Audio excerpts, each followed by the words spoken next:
play a little more.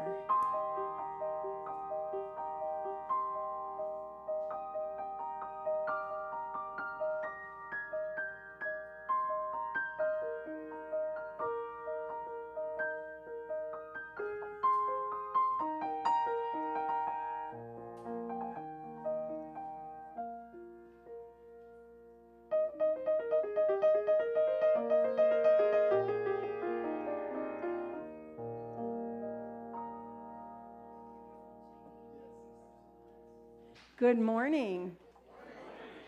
Yeah, was somebody going to clap for Jamie? Let's clap for Jamie. Let's clap for the choir who's here today. Yeah, you could clap for the choir. Yeah. Let's clap for yourselves for being here. I'm serious. You know what I say almost every week, right? You could do anything today. You could be anywhere. You could be sleeping in, having coffee, hanging out outside on this truly sultry Chicago day. And it really feels like summer. So here we go, y'all. It's good to be with you. I'm Reverend Dr. Beth Johnson. My pronouns are she, they, and I want to welcome you this morning. We're going to open our service with Come, Come, Whoever You Are. And I'd like to remind us that this is a poem by Rumi, the poet Rumi. And there's a descant that we don't do. There's another line in the poem. There are various versions of it. One of the versions is, come, you infidels, if you've broken your vows 1,000 times. And that's a descant that sometimes if people know it, they can sing it. But though you've broken your vows 1,000 times, come, yet again, come. And what it does is it reminds us that we're all always welcomed back into community and into covenant. So we're going to go ahead and we're going to sing that 3 times. And I'm just going to invite you to rise, embody your spirit, and sing with me.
Beautiful.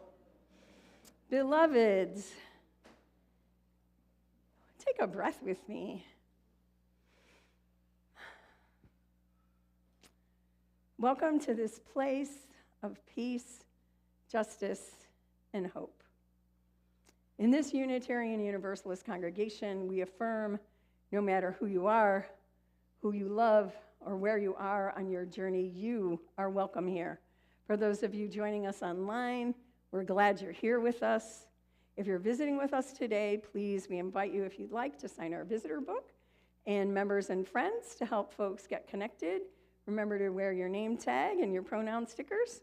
And if you need a new name tag, you can request that in the living room behind the sanctuary. Today, our music will be provided by our music director, Jamie Passman, and by the Celebration Singers, directed by the amazing Julia Beckman. This is a special service. Well, I think all of our services are special, right? But this is an extra special service. This is a service that's called like a question box service. So Swamini Saraswati has been our intern since September 2025, and I think we all agree it's too short of a period of time.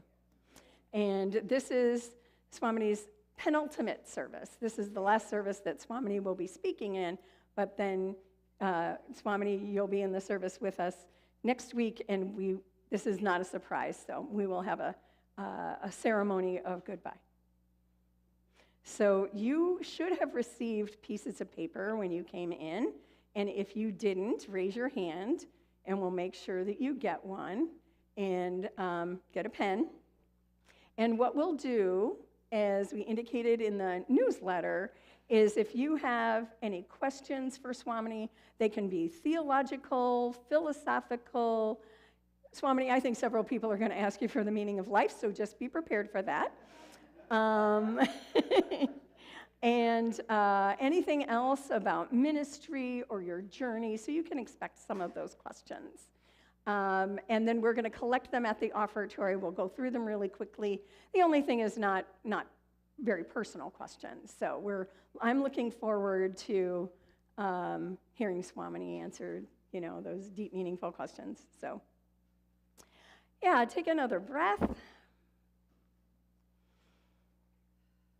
And Swamini, I invite you into the call to worship.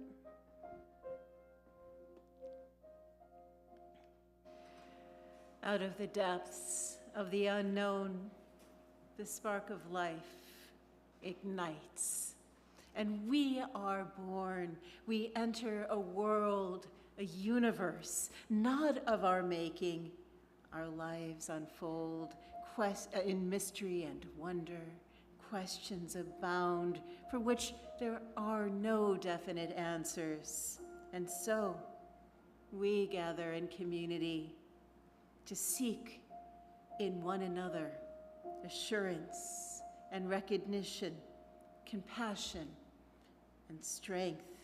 We gather in community to be reminded of what is most ultimate and what is most sacred in this spirit of searching and of reverence.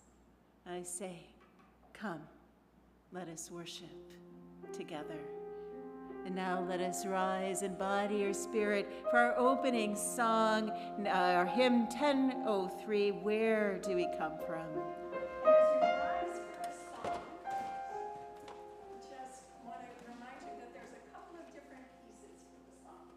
There's the melody. Where? And then there's mystery, mystery. Life is a riddle and a mystery. Mystery, mystery. Life is the middle of the mystery. Let's go ahead and sing Where Do We Come From one time and get that melody. And then you're all going to be able to pick whichever one you like. So, where do we come from? What are we? Where are we going? Where do we come from? Where are we? Where are we going? Where do we come from? Where are we? Where are we going? Mystery, mystery. Life is a riddle and mystery. Mystery, mystery. Life is a riddle and mystery. Where do we come from? Where are we? Where are we going? Where do we come from? Where are we? Where are we going? Mystery, mystery. Life is a riddle and mystery. Mystery, mystery are we. Life is a riddle and mystery. Mystery, mystery. Life is a riddle and mystery. Mystery, mystery. Life is a riddle and mystery.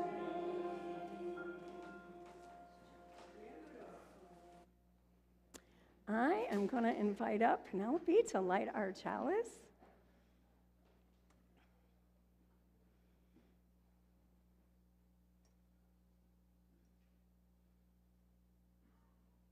Thank you so much.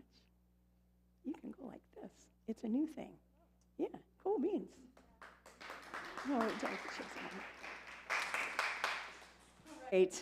Right. Before we share our chalice lighting words, I want to share with you that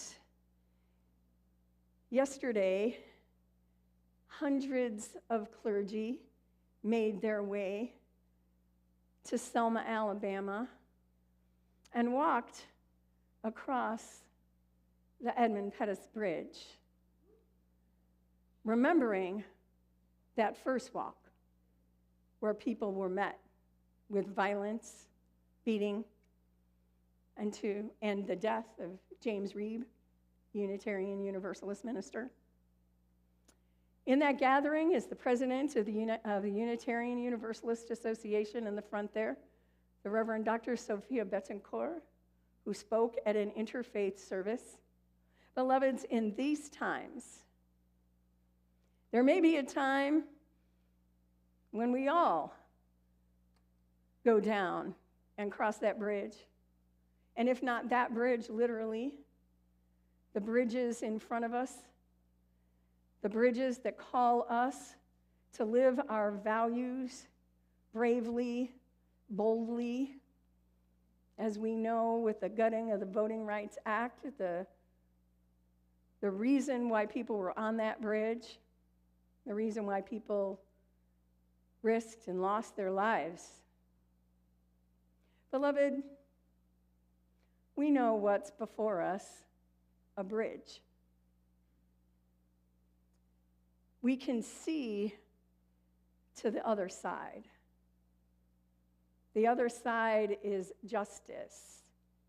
The other side is freedom for our immigrant siblings, for our black siblings, for our trans siblings, for all people who are marginalized and threatened.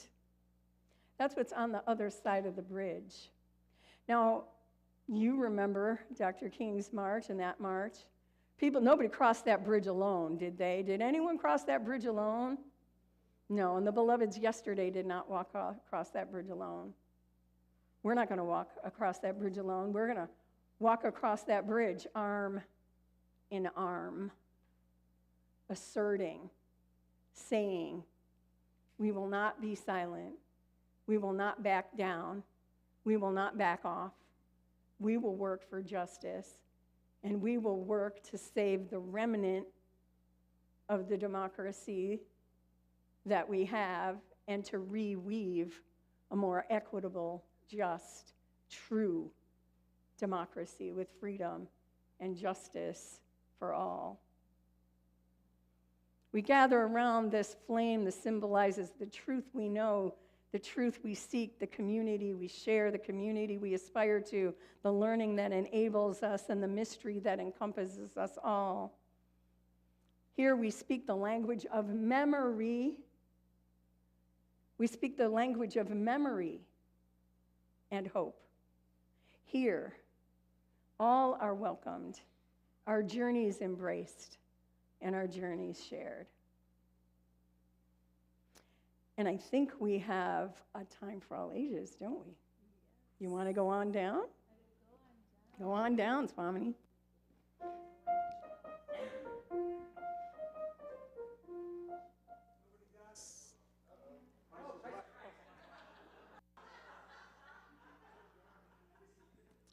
So, CJ, do you want to come up and sit with Penny up here?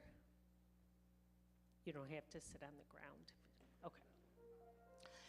So today, like Reverend Beth said, is a special day to get to know Swamini, which is kind of weird because we're getting to know you and you're leaving.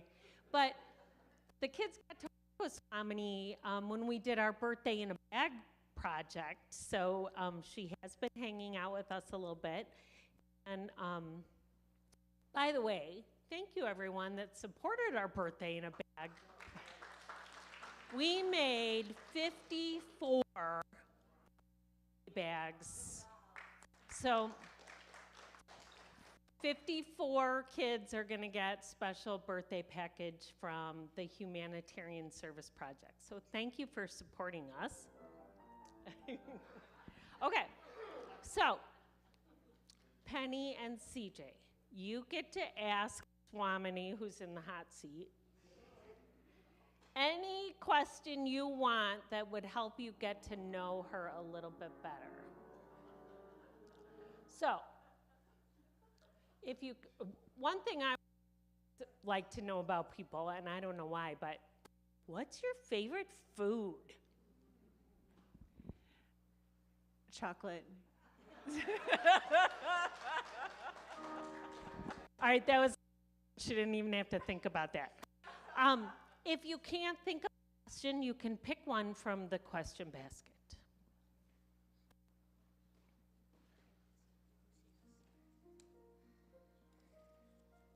You want to read it into here, or I can? I'm just gonna read it. Okay.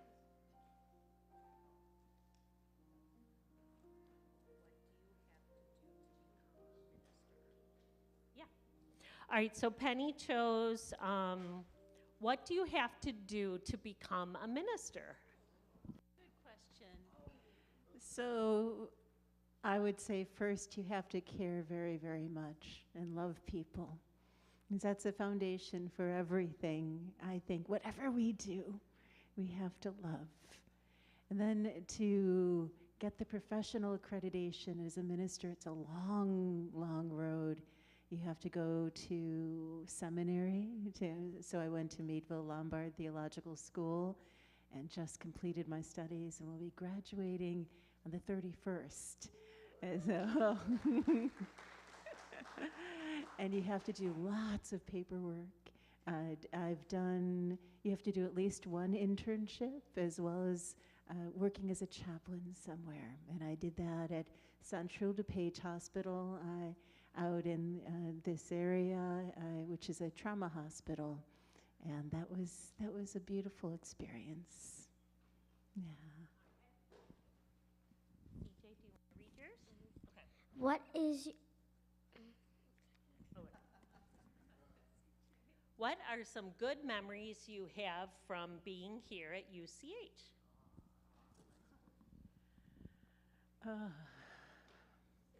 It's right now. Just looking at everyone. It's right now.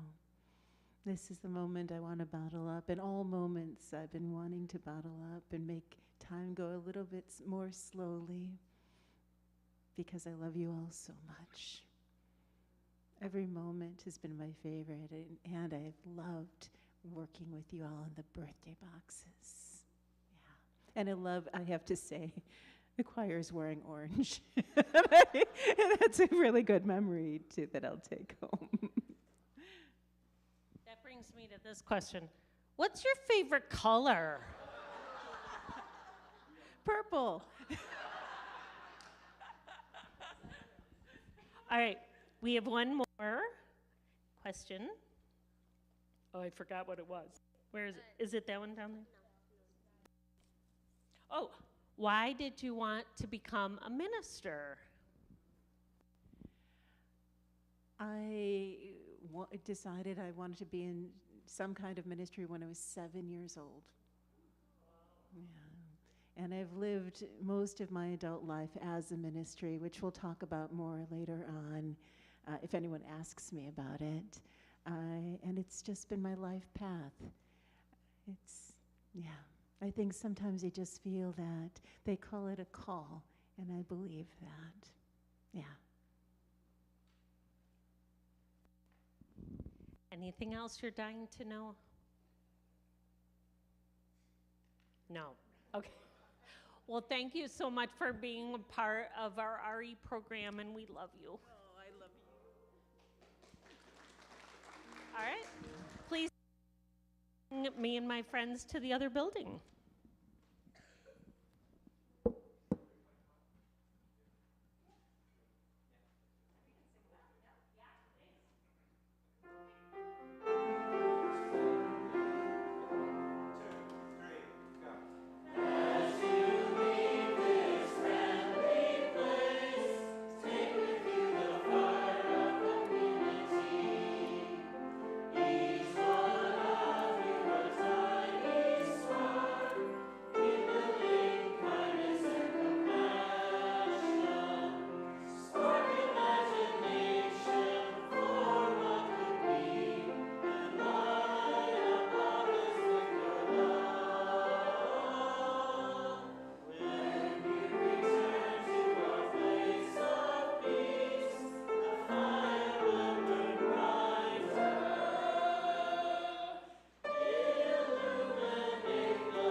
Thing about Swamini, she's always got my back.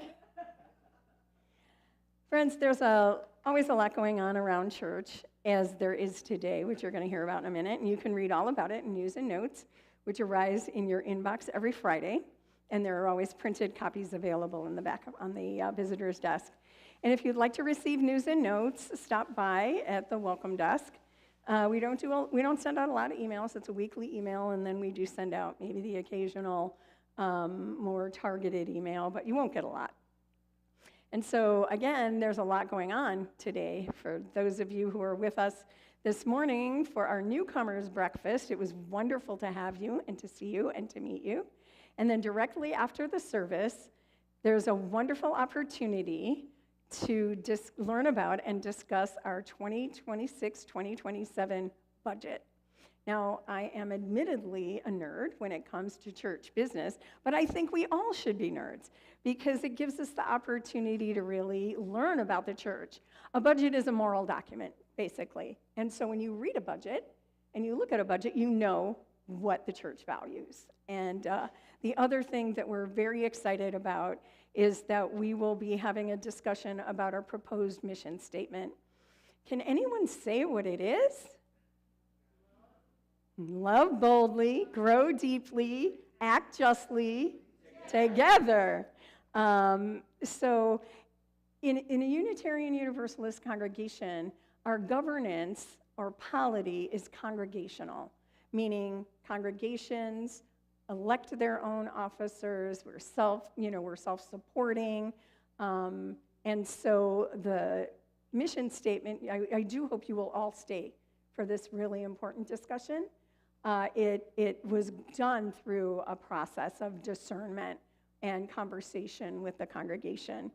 And then that's going to take place in the social hall. But then you can eat. Because we're going to have a social justice brunch that was planned and created by Swamini as one of her last things to offer us in the congregation. You'll have an opportunity to eat. Did I mention you could eat? Wonderful food. And also to learn about the social justice ministries of the congregation. So we do hope that you'll stay for all of that. You can also join the same discussion without food, unless you bring your own, on Zoom on Tuesday at 7 o'clock, and you'll find that in the newsletter. If you have questions, you can ask Dave Mrazek or Susan Mooney. Wave your hand. That's our president. An announcement that I have, too, is from our LGBTQAI+ Welcoming Congregation team. They are offering a special viewing of the 2025 WARE lecture. The WARE lecture is an important lecture that's offered at every General Assembly. And Amara Jones was the WARE lecturer. She's a visionary journalist and change maker. She's the creator of Translash Media, a cross-platform journalism personal storytelling project, which produces content to shift the culture of hostility towards transgender people in the U.S. I was present for that WARE lecture. It is wonderful. So I invite you to join the team on May 30th at 2:30 and just engage in that good discussion. How does that sound? Sound good? Y'all are going to come? That would be great, because the team has been working really hard for that. We know that your financial contributions come from hard work and sacrifice, so we're grateful for this and commit to ensure that the funds that we gather collectively do a greater good for ourselves and our world than could ever be done alone. Therefore, let there be an offering to sustain and grow the life and mission of the congregation. And I invite you to join me in our offertory words. This church is made up of all of us. It is what we learn together, the work we do together, the fun we have together. It is what we share with one another, with people around us, and with the world. And remember, you can turn in your note cards to Susan, who will make a pass down the aisle to pick up your cards with your questions for Swamini. So we're going to take your offering, and then we're going to take the offering of your questions.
Not yet.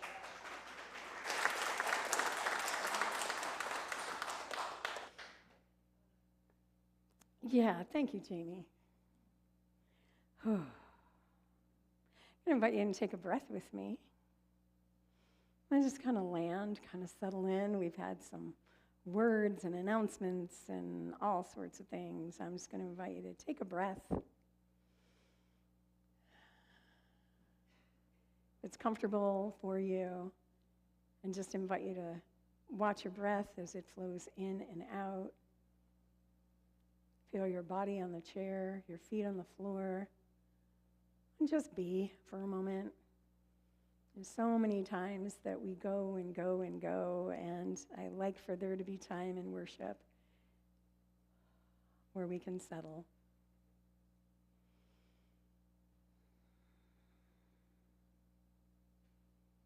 Breathing in and out, watching the breath. And if following the breath is uncomfortable for you, just simply notice what's around you. Feel your hands on your legs. Whatever it is that brings you into your body and into this present moment. As we know that there is clamor and care and things that pull us out. And take a time to go in. Just notice whatever it is that comes to your thought. You can just look at it, say, "Hi, thought," give a nod, and you could let it go.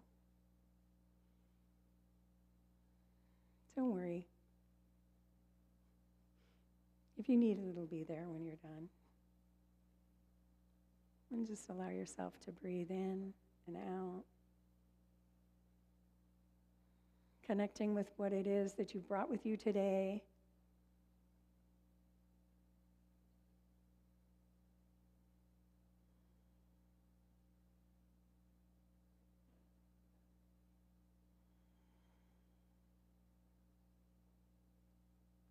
Intending to the in-breath and the out-breath.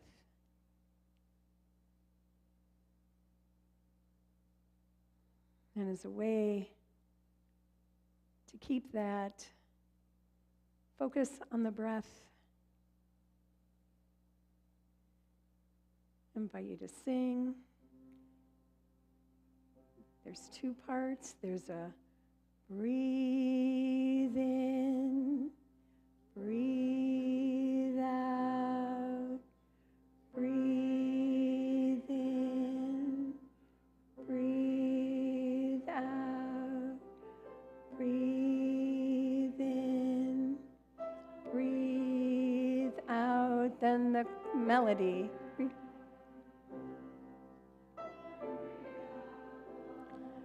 When I breathe in, I breathe in peace. When I breathe out, I'll breathe out love. When I breathe in, I breathe in peace. When I breathe out, I breathe out love. When I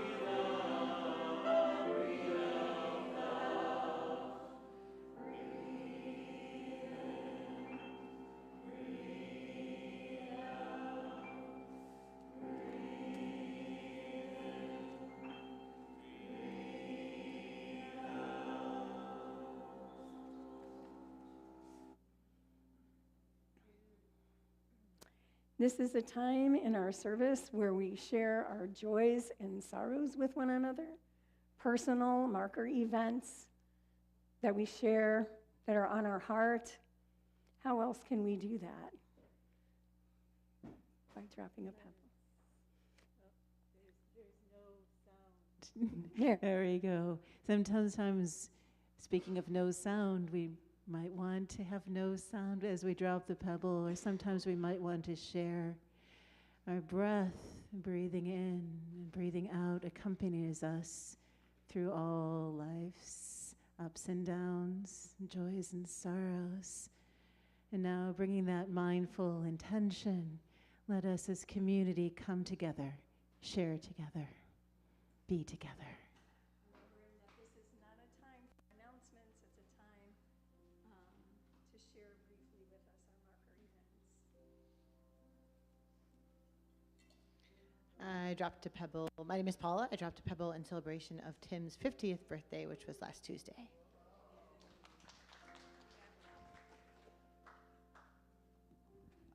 I'm Jane. I heard from Mary Getty this morning that Gene Parvin is in hospice. He is at Elmhurst Hospital, and she does have the room number.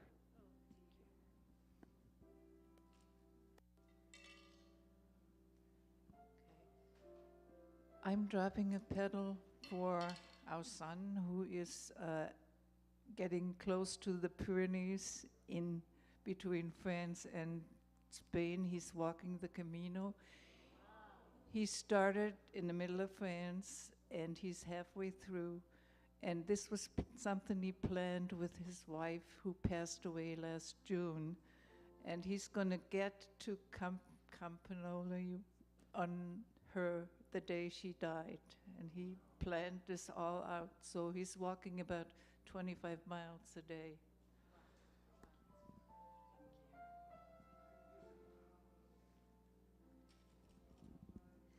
I'm Kathy. weekend, I found out that I'm about to have a second great-grandchild.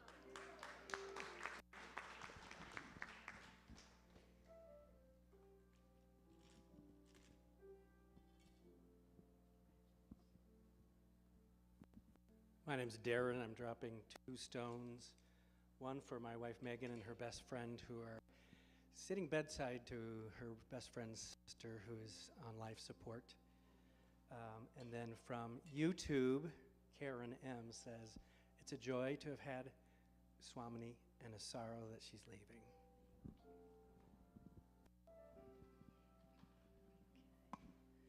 Drop 1 pebble in joy for Swamini, and 1 more for our friend Gene. Following on to what Jane said, he's really not able to interact with visitors at this point, but if you want to go sit by his bed, that's certainly welcome, I think, and would be appreciated. Hey, I'm Jonathan, and I just wanted to say that Gene has not had it easy. His wife, Darlene, died about 10 years ago, and they had plans, and they weren't able to fulfill them. So I will definitely be going over to see him again after church.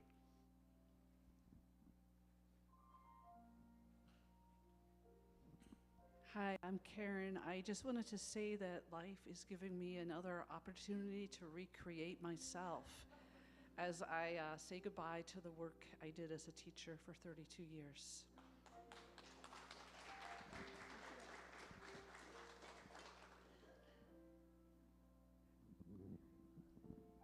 Hi, I'm Linda. I am dropping a stone for our beloved cat Artemis, who we had to say goodbye to last week.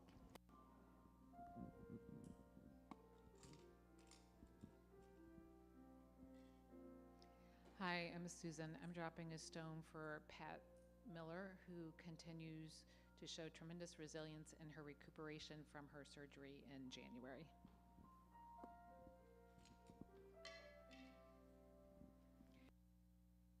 Good morning, I'm Kathy. If you all read News and Notes, you might have seen William Deal is in the hospital. He's battling 2 kinds of cancer. He cannot accept visitors currently, but he would love to get notes and cards.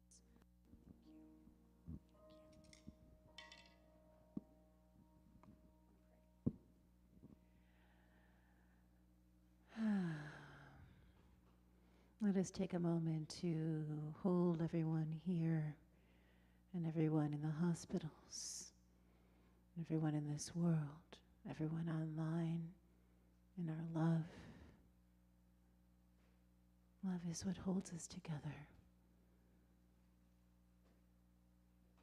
Breathe.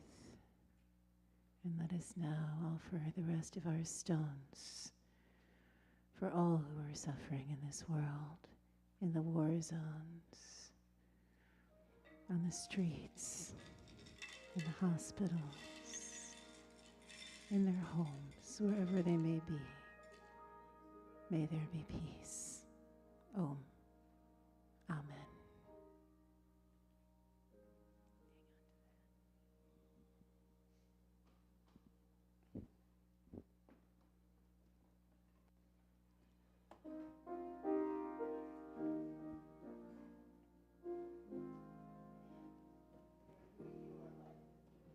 This song is for you.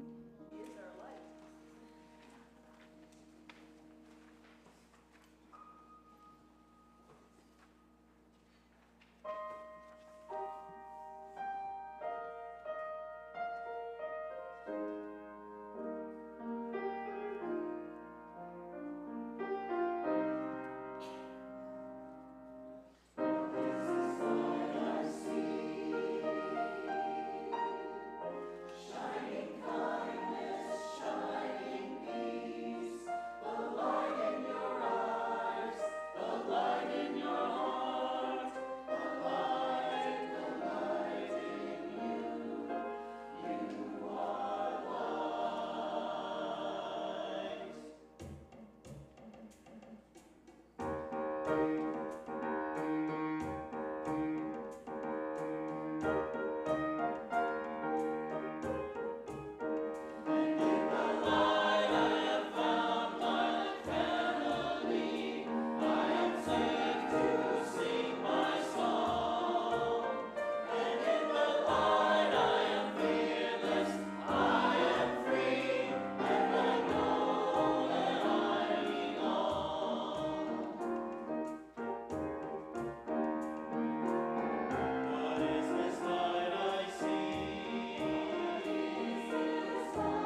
Okay, this is the time where we get to ask Swamini some questions. And I'm going to have a hand with this chair. Thank you so much.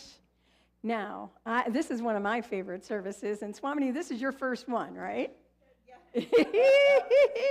You never know what people are going to ask. You never know, and that's okay. Yep, yep. Okay, Susan has curated these. Oh, thank you, and Susan. Yeah, sit next to me. Sorry, I don't have a chair for you. You good? There's going to be more questions than you can answer. Okay. And you can take them with you, and then you can know what all these people are thinking about asking you. Okay, this is a question. Why do you wear orange all the time? Who knows this answer? Okay, so there's a few people who know the answer. It starts with a story. I had told you I had been wanting to serve in ministry since I was 7 years old.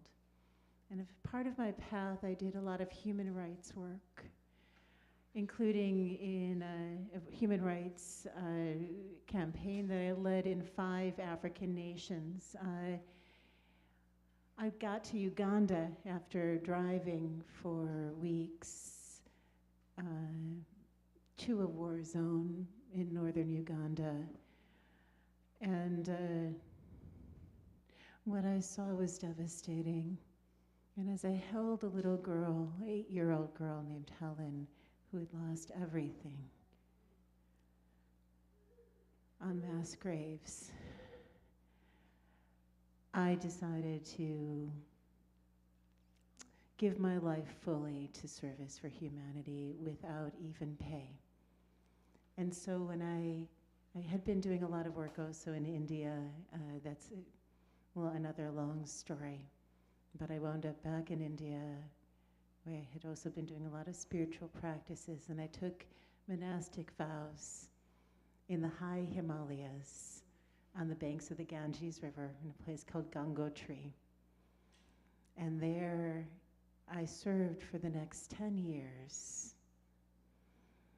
So it has been a special journey, and I wear orange in remembrance, constant remembrance of the importance of serving without self, of doing good for this world. The color orange, the reason why monastics in India wear it and in other countries, some people say it's because fire reaches up.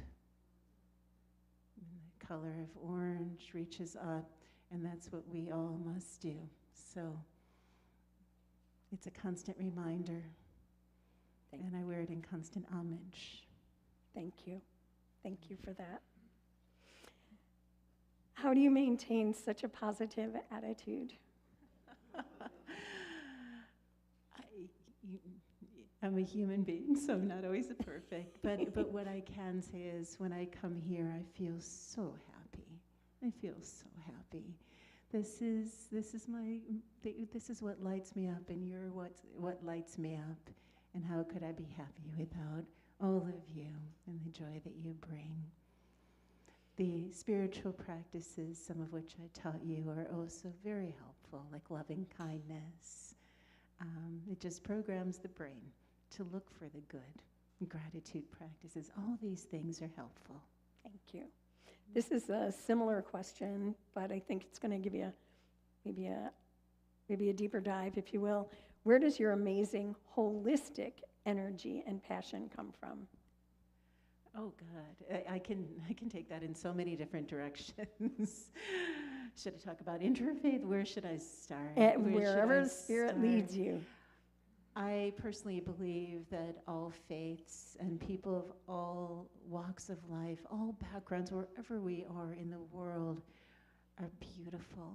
They're flowers in God's garden, or the garden of whatever you call divinity or don't call divinity. We can say the best of humanity. There is so much beauty in this world. The animals, the people, the goodness we do, the inspirations we can give to each other. And I know not everything is perfect. We all know that. But when we can rise together and be that best of humanity, even in the darkest of times, it gives hope to this world. And I believe that hope is best manifest when all people embrace each other, when all people come together, love each other across so-called boundaries and borders and so-called differences, and just realize the goodness, the potentiality, the interesting things that we all can share together. Thank you. What is your favorite thing about yourself? Oh. It's a good one, isn't it? No one's ever asked me that. I'm grateful that I can love everyone. I'm grateful that I can truly love. Yeah.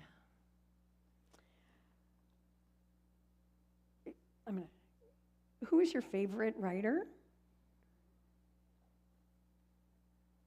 It depends on the day you ask me. Ah. I can't say that there is one in particular that I can say, oh, this is my one and only writer, because I'm just too crazy about too many subjects. I love Paramahansa Yogananda, Thich Nhat Hanh. I love whoever wants to write about neuroscience. It keeps on going. How can you limit it to just one? Swami Vivekananda, who stood on this stage twice he came here. If you read his words, you will be electrified. And if you aren't, then just read them to me and I'll be electrified for you. Yeah. Thank you. This is a gratitude. I want to thank you for telling the two wolf story. It helped me in the class I have taught for the past 6 years to process the sudden end of our time together. Yeah. Thank you for that. I'll take some more. Here, you can take these.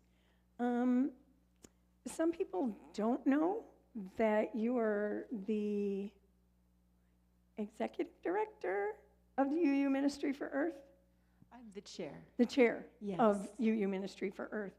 So this question is, what is your vision for Ministry for Earth? And I think not only the organization, but maybe, how about for Earth? For Earth, we all know that this is a very trying time. We have lost many, many species. Things are getting hotter. Water is drying up. And one of the things that I spent all those years in India doing, I actually started an organization to do this, was to bring the people together, to do actions that can remedy these issues, and to advocate for new hope and new ways. And I tell you this is what my hope is.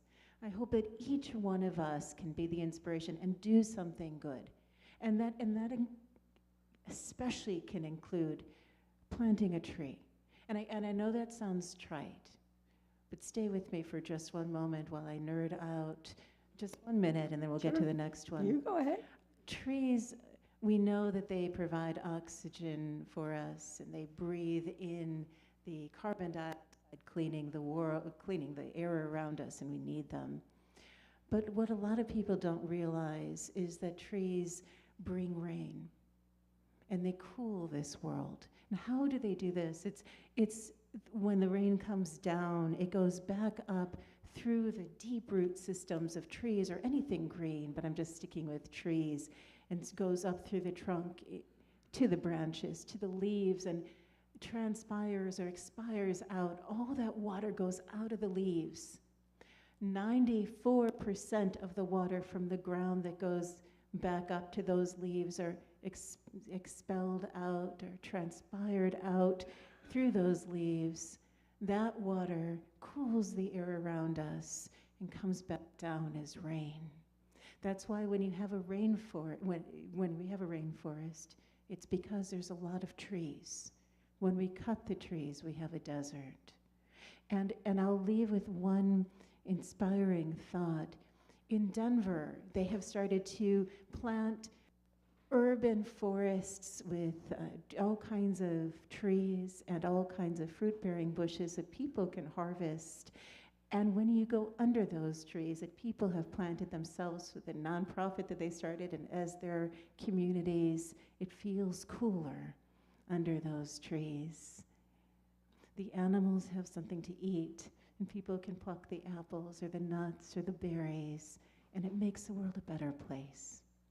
Last, just one fun fact you can take with you. One oak tree. You know, an oak tree, we have them all around here, they're all over the world. One oak tree, guess how much water it puts up into the world? 40,000 gallons a year. Oh. One oak tree. Yes, one oak tree. Plant trees, plant life, make it green again. You can make a special difference. Each tree is a difference in this world. You hold that hope. And come to our social justice brunch, because this is a one-time only thing, and we'll be talking about some of the initiatives that we're offering here. This is truly a question. If you were a tree, which tree would you be?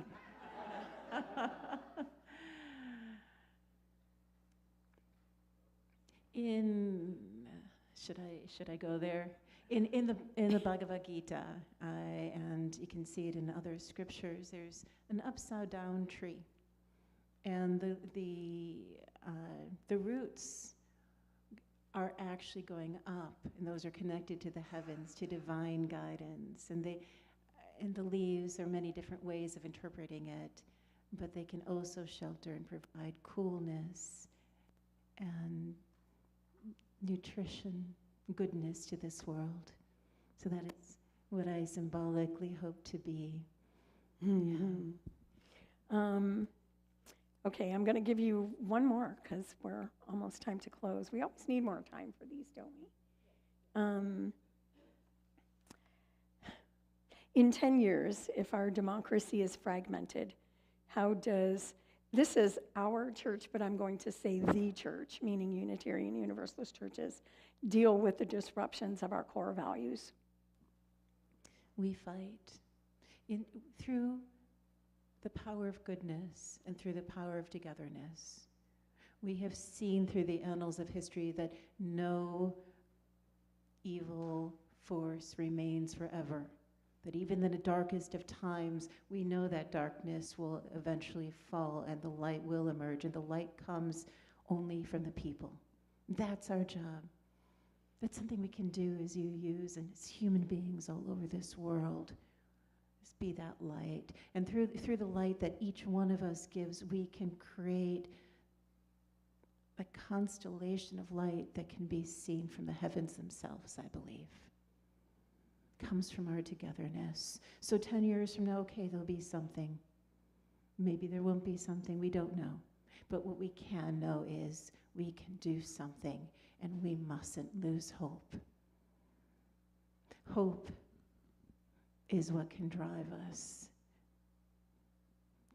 to seeing the vision for the world we wish to see come true. I, for one, have every confidence that you will lead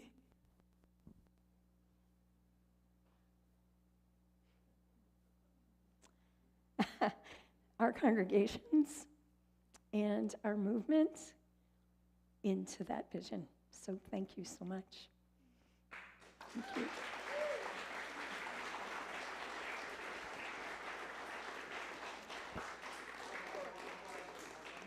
Okay, one quick question, all right. Yes. Sure. Oh, Jamie, exactly. I love you. Jamie, we're gonna go right to the chalice extinguishing and benediction, but don't forget to breathe in and breathe out, beloveds, and join in our chalice extinguishing words.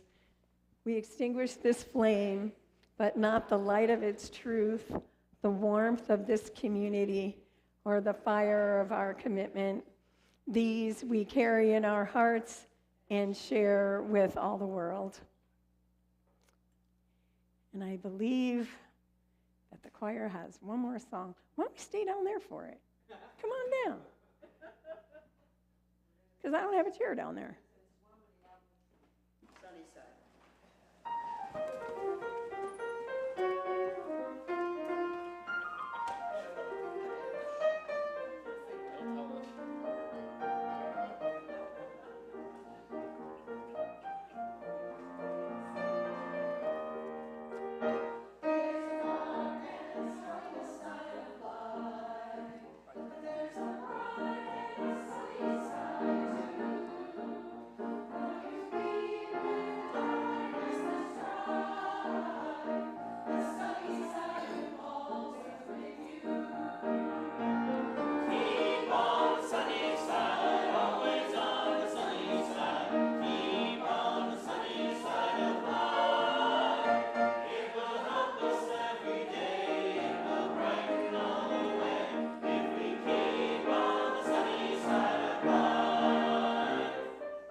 Invite you to go in peace, be makers of peace. Join us in the social hall for our fabulous discussion about the mission statement and about the budget. And, you remember that then we're going to feed you. Yeah. Go in peace, be makers of peace. Amen. Shanti, shanti, shanti. Ready, sis?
bag right here.